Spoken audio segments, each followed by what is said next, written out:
Hello friends, Dipesh academy में आप सभी का स्वागत है। फ्रेंड्स, आज हम लोग देखेंगे कुछ महत्वपूर्ण अभिलेख और उनसे संबंधित शासक। ठीक है, जैसे हाथी गुम्फा अभिलेख से संबंधित है कलिंग राजा खारवेल। ठीक है, तो इसको हम लोग याद कैसे कर सकते हैं कि हाथी गुफा में खा रहा है। देखिए, हाथी और गुफा, हाथी गुफा से हो गया यहाँ से हाथी गुफा, ठीक है ना, और खार से हो गया खा रहा है, हाथी गुफा में खा रहा है। ठीक है, हाथी गुम्फा अभिलेख को याद करेंगे हम लोग, हाथी गुफा में खा रहा है, और खा रहा से खारवेल। क्लियर है।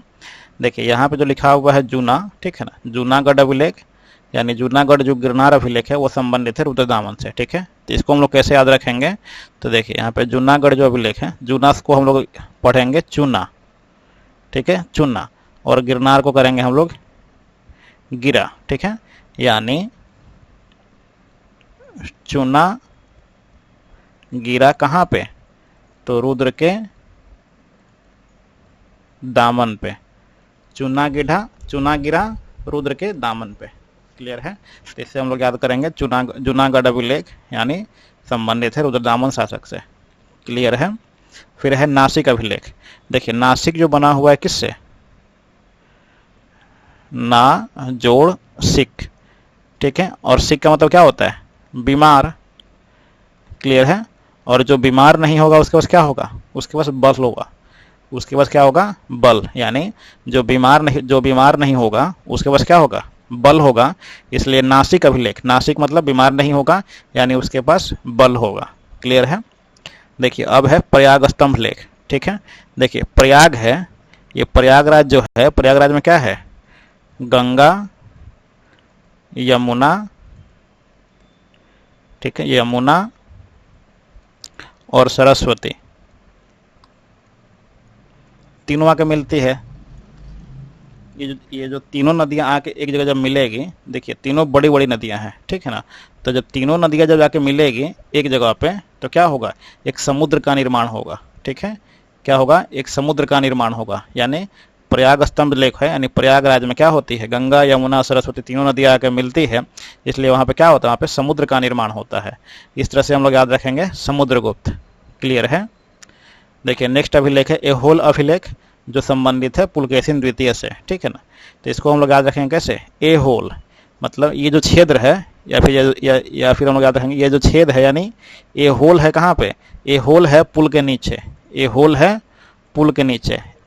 ए होल कहाँ पे है, तो ए होल है पुल के नीचे।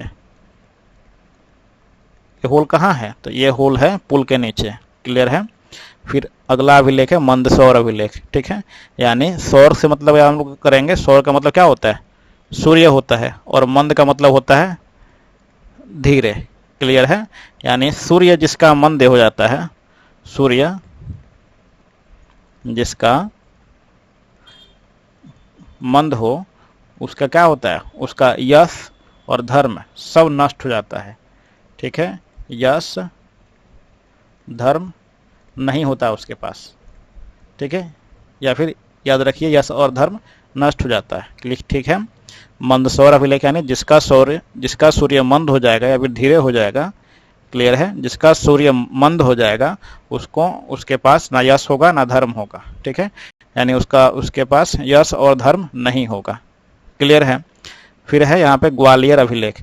ग्वालियर अभिलेख संबंधित है प्रतिहार नरेश भोज से। ठीक है ना, यहाँ पे जो ग्वालियर है, तो ग्वालियर से हम लोग कैसे याद रखेंगे इसको, ग्वालियर को पढ़ेंगे हम लोग ग्वालियर से पढ़ेंगे हम लोग ग्वालियर हार भोज में जाके। ठीक है, एक आदमी था जो गया भोज में, ठीक है, जो प्रीति भोज में गया और वहां पे गया कि वो हार को वहां पे गंवा लिया। ठीक है, गंवा लिया हार भोज में, गंवा लिया हार भोज में। क्लियर है, ग्वालियर को पढ़ेंगे ग्वालियर यानी गंवा लिया हार भोज में।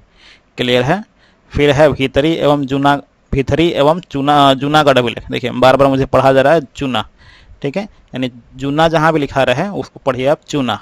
ठीक है, भीतरी में जाकर चूना लगा रहा है, भीतरी यानी अंदर में जाकर के चूना लगा रहा है, किससे, गुप्त रूप से। ठीक है, अंदर में जाके चूना लगा रहा है। कैसे? भीतरी मतलब अंदर में जा करके, अंदर में जाके, इसको पढ़िए आप चूना, तो अंदर में जाके चूना लगा रहा है। कैसे? गुप्त रूप से। क्लियर है? देवबाड़ा, इसको पढ़िए आप, देव और बड़ा, ठीक है। जिसका देव बड़ा रहेगा उसको क्या मिलेगा? उसको सिर्फ विजय ही मिलेगा, उसको सिर्फ क्या मिलेगा? विजय ही मिलेगा, ठीक है। देखिए यहाँ पे मैं किसी के धर्म को या फिर किसी के भावनाओं को ठेस नहीं पहुंचाना चाहता, लेकिन यहाँ पे सिर्फ हमको याद करने के लिए यहाँ पे मैं यूज कर रहा हूँ इस टर्म को। क्लियर है? यहाँ पे देव बड़ा है, यानी देव बड़ा से हम लोग कर सकते हैं देव जिसका बड़ा होगा उसको सिर्फ विजय ही मिलेगी। चलिए हम लोग फिर से देख लेते हैं। देखिए हाथी गुफा अभिलेख है, हाथी गुफा में खा रहा है, ठीक है। हाथी गुफा में खा रहा है, पहला का हो गया। दूसरा है जूनागढ़ अभिलेख या फिर जूनागढ़ गिरनार अभिलेख, यानी जूना को पढ़ेंगे चूना, यानी चूना गिरा कहाँ पे? रुद्र के दामन पे। फिर है तीसरा नासिक अभिलेख, नासिक मतलब जो बीमार नहीं होगा, नासिक यानी जो सिक नहीं होगा उसके पास क्या होगा? बल ही बल होगा, ठीक है, यानी गौतमी बलश्री। प्रयाग स्तंभ लेख, यानी प्रयागराज में क्या है? गंगा, यमुना और सरस्वती तीनों नदियां आके मिलती हैं, और जब तीन बड़ी नदियां जब एक जगह मिलेगी तो क्या चीज का निर्माण करेगी? समुद्र का निर्माण करेगी। क्लियर है? फिर है यहाँ पे एहोल अभिलेख, एहोल कहाँ है? पुल के नीचे है, तब पुल से हो गया पुलकेशिन द्वितीय। फिर है मंदसौर अभिलेख, जिसका स्वर मंद होगा उसके पास ना तो यश होगा ना ही धर्म होगा, यानी यश धर्म नहीं होगा। फिर है ग्वालियर अभिलेख, ग्वालियर को पढ़ेंगे गमालिया हार भोज में, हार से हो गया प्रतिहार, ठीक है ना, और भोज से हो गया प्रतिहार नरेश भोज। क्लियर है? फिर है भीतरी एवं जूनागढ़ अभिलेख, ठीक है ना। भीतरी मतलब अंदर में, भीतरी का मतलब क्या हुआ? अंदर में वो चूना लगा रहा है, ठीक है ना, अंदर में वो चूना पोत रहा है गुप्त रूप से। क्या कर रहा है वो? गुप्त रूप से अंदर में चूना लगा रहा है या फिर चूना पोत रहा है। क्लियर है? फिर है लास्ट है मेरा देववाड़ा अभिलेख, ठीक है ना। देववाड़ा को हम लोग संधि विच्छेद कर लेंगे देव प्लस बाड़ा में, ठीक है ना। इसको तोड़ लिए, देव और बाड़ा में तोड़ लिए, ठीक है ना। जिसका देव बड़ा होगा उसको क्या मिलेगा? विजय ही मिलेगा। क्लियर है? चलिए फ्रेंड्स, ये लास्ट ही था। अगर फ्रेंड्स आप लोग को ये वीडियो पसंद आए तो प्लीज़ इस वीडियो को लाइक कीजिए, अपने फ्रेंड्स में शेयर करिए, और प्लीज़ इस चैनल को सब्सक्राइब करना मत भूलिए। Thank you friends, have a nice day. जय हिंद, जय भारत।